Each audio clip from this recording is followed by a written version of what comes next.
So today, Jonas joins me. Jonas, how are you doing? I'm fine, thank you. You? Yes, not bad. Thank you very much for joining me. Obviously, you've My played quite a pleasure. lot in your career, and you've managing quite a lot in your career now. And obviously, you've been in England, you've been in Italy, just to name a few nations that you've played for. But where did it all start out for you? Well, I started in like a small football club in Vejby IF, it's called, and after that I moved to Halmstad Ball Club when I was 17, and after that it's pushed away to played started in Halmstad and Malmö FF, Öster, and I went to Italy to play with Foggia, and also played in England with Ipswich and Cambridge, and So that's yeah. who got you into football? Mostly I think myself is it was quite common when I was young. There was nothing to do, so you played football, and we started up like when I was like 4 years old, and started to play in a small club like in Vejby, and well, I was quite good in the beginning, so I was allowed to play with the bigger lads. So, And it was in the 1990s that you first got your introduction into Hampstead. And what was that like? What was that whole environment like for you? it was quite new because well, it didn't exist professional football in Sweden at the time, but we were like semi-professionals. So we worked in a during the day and had practice around 4 o'clock. So it was, but I mean, I came from like a small division, like low division club, and started up to play with Hamsa in the youth team. But after 1 year, I ended up to play with the first team. So it was quite good. It was well. I just enjoyed football, so for me it was almost like a game, like playing. And what was it like to transition over to the men's team? I think it was. I think it went quite smooth. I think it was like well, it was a little bit tougher environment. Like it was more tackles and stuff like that. And then during that time, I think it was like more like if it was like in a newcomer, you get more tackles during trainings, and they want like to introduce you to senior football. So it was quite tough in the beginning, but I think I handled it quite well. You played 47 times for Malmo, obviously in Sweden, a really big club. How did you get that move? I think I went quite well when I played in Halmstad. So they were like into want me to replace Martin Dahlin. So well, at the time I think I was the most expensive player that was sold in Sweden at that time. So, but I find it quite tough when I went to Malmö. I didn't well. I think the whole club was struggling during that time from a great session before, like winning like 5, 6 goals in a row, and after which I think the whole club struggled a bit, and also me. So And how did you cope with that pressure of being the most expensive signing? honestly, I didn't thought about it. So I just tried to play football and have fun. So I didn't really think it was. I didn't felt that pressure, to be honest. So And you mentioned that you were a semi-pro, right, at the time, so you're balancing with another job. Firstly, what yeah. was your other job? And secondly, did you ever find it hard to balance the books? I think it was. I'm an electrician. I had that education in school, so during all my career, it's quite good because when I haven't had any football, I could always lean back on that occupation. So that's quite good. What's the second question? What did you say? What was your other job? Electrician. I work as electrician. Yeah. So And did you enjoy it? yeah, I think I still do. So I do it sometimes when I don't have football. I just jump in and do some work with it. I think I enjoy it a lot. So. And Oster came up, right? So that was a couple years into your footballing career. You played 46 times for them and you scored a decent amount as well.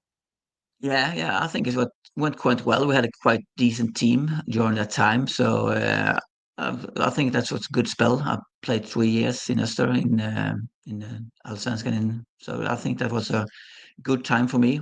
But when I came from Halmstad to Malmö, in Malmö we were like professionals. That was the first team in Sweden that had that for a full-time pro. But in Öster, when came there, it was half-time work, half-time football again. So it was, but I quite enjoy that. I think it's quite something is quite good to have both because if you're struggling uh, as a football player, you can always go back to your work and put your mind on something else. So I think it's quite good. How did you get the move to Italy? It was I mean, sometimes you need some luck also, I think, because they came to Sweden to watch another player, Mattias Jonsson in Helsingborg. And we played against Helsingborg during that game. And obviously I played better than him, so they chose me instead. So it's sometimes you need a little bit luck when you in football also. I mean, you have to perform, but some moves and sometimes if you have the luck, you improves the situation quite a lot. So. And what was it like to play in Serie B? Obviously, we know that in Serie A you have Roma, Napoli, all these big sides, but to play in Serie B is still a really cool opportunity. Yeah, I think we played Napoli because I played in Serie B. I think that during the time, I think it was, if you compare to Sweden, it's like Sweden is like calm. The supporters sometimes could be a little bit hot, but in Italy it was a different environment. It was like the live or die for the football. So it was sometimes it could be really tough. But I would say I was called Amico Axeldal, so I was a friend of everyone. So I got along all good with the supporters also. But sometimes it was really tough. We had some yeah big issues with the Foggia fans sometimes. So And what was it like to be in that Italian environment? What's the facilities like? yeah, I think we had with Foggia was quite decent. We had quite good training facility. We played training up in the mountain with this a decent pitch. I mean the locker room wasn't the best, but still you have to adapt. I think it was decent anyway. So you can't compare it to England or stuff like that during that time though. But it was quite good. And in terms of the food in Italy, obviously I know that there's a lot of pizza, a lot of pasta. How did you steer clear of those carbohydrates? I mean, I think with the team, it was always like we had like three courses. Like the first plate was like a salad, and then after that we had a pasta dish. But it wasn't like if you compare to Swedish pasta dish, it's like it's more for the Swedish people with sauce and stuff like this. It was much like olive oil and with some Parmesan cheese, and after that we have like a plain steak or something like that. And we ended up always with some small what do you say slices of apple pie or something like for the dessert. So I think during the 3 years I was there, we ate the same thing with the team all the time. So it Uh, wasn't. I think the food was good, but I mean, obviously you want to eat some more ham or something like that. More that's good for you, I think. But so in your pasta, you'd rather have a tomato sauce rather than just like a plain olive oil dish. yeah, absolutely. I enjoy both, but I think if I can choose, I use more like the tomato sauce and stuff like that. Yeah, I think that's fair enough. I think that's what I'd want as well, to be honest. But I yeah. think living in Italy, living that whole environment, did you ever feel like you were really privileged to be in Italy, just surrounded by the hot weather, the good food, the good conditions? Absolutely. I mean, it was. I think it's like if you're like a professional football player, I think it's a privilege for everyone. I think. I mean, you sometimes it's more up and sometimes it's more down, but if in the end it's like a privilege to be a football player, you can, yeah, do your dream. So it's like I think it's like a privilege. And of course, when you lived in Foggia, it's like we had like 20 minutes to marvelous beaches and stuff. And the weather was like yeah, at least like 20 degrees all year round. So it was during the summer it was too hot, I think, because it could end up like a 45, 50 degrees sometimes. So it was really, really hot. So during the summer, but I think the weather and the food and have the privilege to be played in Italy is So very you managed nice. to move to Ipswich next, and obviously in your Yeah, time there, you secured promotion to what is the Premier League. But to yeah. play in the second tier in England, what is that competitive style like? Did you ever get used to it? Because I know that it would probably take some time to transition to that.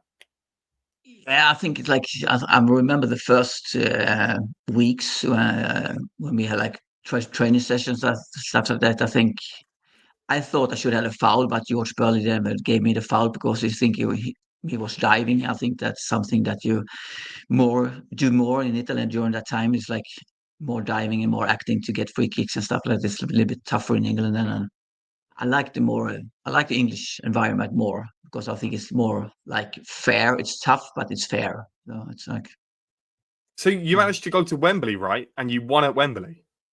Yeah, we did. I wasn't in the team, but I was with the bus in the team. But I didn't wasn't on the bench. But it's like it's a big thing, I think, to be in a squad that get promotion to the Premier League. So I think that was one of my tops in my career. I didn't play so much. I don't say I didn't score for the first team, so that's a disappointed because as a striker. But I hope I did something to add to the promotion. So So obviously, we all know the EFL playoffs into the Premier League is the most expensive game in English football. That's where the big bucks are made.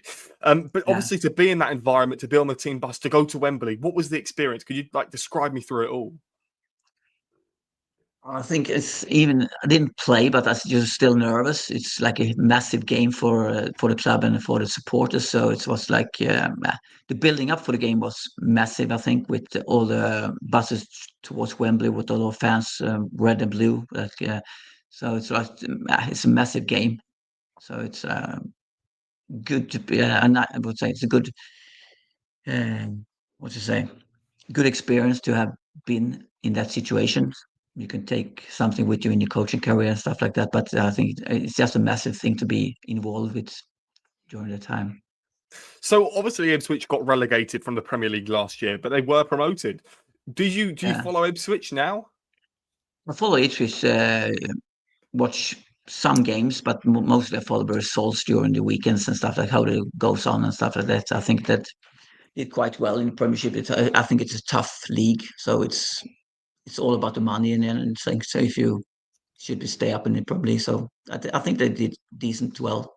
So, And then you managed to stay in England. You moved to Cambridge. How did you get that move? yeah, I don't, yeah, I think there was just one club that wanted me. I think so. I'm just kidding. No, I think it was. I think there was. I didn't enjoy my time in Cambridge so well. I think it was quite what to say. If you compare Ipswich to Cambridge during that time, it was massive difference. I think so, but I still played a few games. I got injured and injured my knee after half the season, so it wasn't that best. So, but And you still. moved to Hacken after, right? Is that in Sweden?